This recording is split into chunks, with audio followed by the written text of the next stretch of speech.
I've been hiking for 38 years in the West.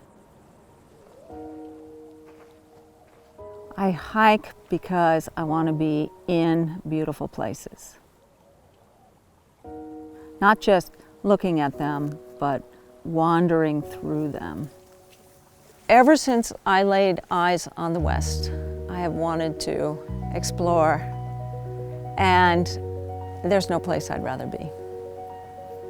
You have huge and amazing skies, and you see these storms coming in from 50, 60, 70, 80 miles away, and then being at the bottom of a canyon where you're looking up at 500-foot walls or more. I don't think I can really find the right words to describe it adequately. We could apply all our ingenuity and artistry, and no matter how hard people tried, they could never make something this beautiful. All of these places are vulnerable to being destroyed in a short amount of time, if not protected.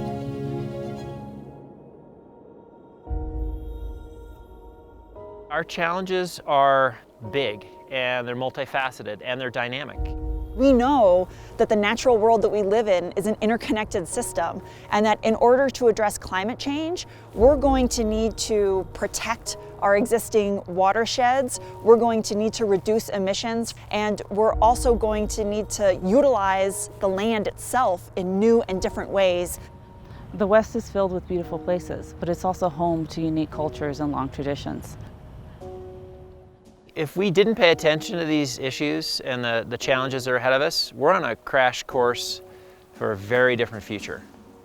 At Western Resource Advocates, our attorneys, scientists, policy experts, and engineers are taking on the biggest conservation challenges that are facing the West, and we're winning. We take big ideas, a Colorado River that runs to the sea, or an economy that runs on carbon-free energy, and we ask the really hard question of, but how?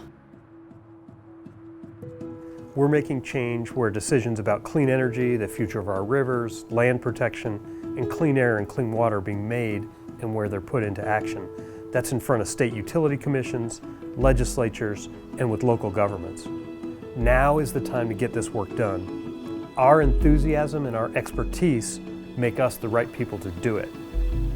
I've been working in the conservation field for 25 years, and it's definitely a place where I feel a lot of passion. The places that we try to protect, the rivers we try to improve, they matter to me.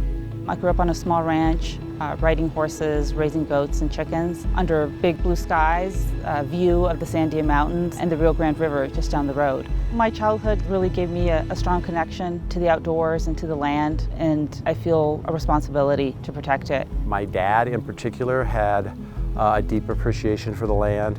He grew up in the 30s in the Dust Bowl. As he grew older, he became a soil conservationist and an agronomist. Part of the reason I do what I do is, in some sense, to carry on his legacy. It's really important to me that someday when my own child asks me what I did, he will know that I did everything I could to protect a healthy, livable climate for him and for his children. I know that I could never do anything else. I couldn't stop trying to protect these areas. I couldn't walk away from it.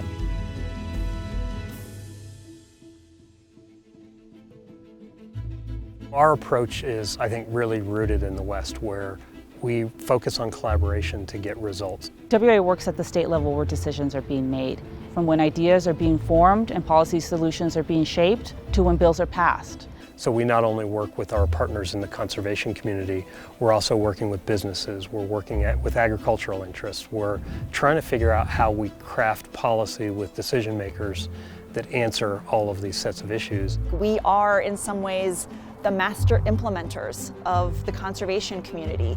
Our work on clean energy has driven a market in renewable energy that's created billions and billions of dollars of market capital. It's led to increased efficiency in renewables.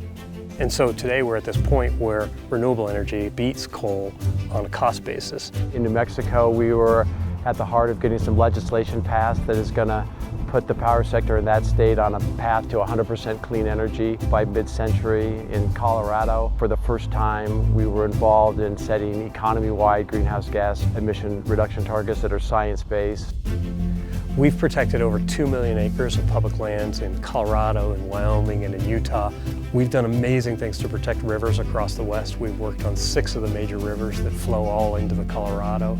Everything from the Rio Grande in New Mexico to work on the Gunnison River in Colorado, where we were involved in an 18-month negotiation with all sorts of parties. We protected the national park. We have a water right that'll be around for centuries. Our advocacy in front of the Utah Air Quality Board actually led to Kennecott Utah Copper retiring its coal-fired power plant permanently and deciding to get all its energy from renewable sources. A lot of that work came from policies that we created many, many years ago, and that's been the logical conclusion and outflow of it. So I couldn't be prouder of the accomplishments of the organization. I do feel hopeful that we're going to be able to solve these really daunting challenges that the West is facing, because the people that live here, the people who call the Western United States home, are some of the hardest working, most ingenious people, I think, on the face of the planet. So if anyone's going to be able to show how we can do this, it's going to be us.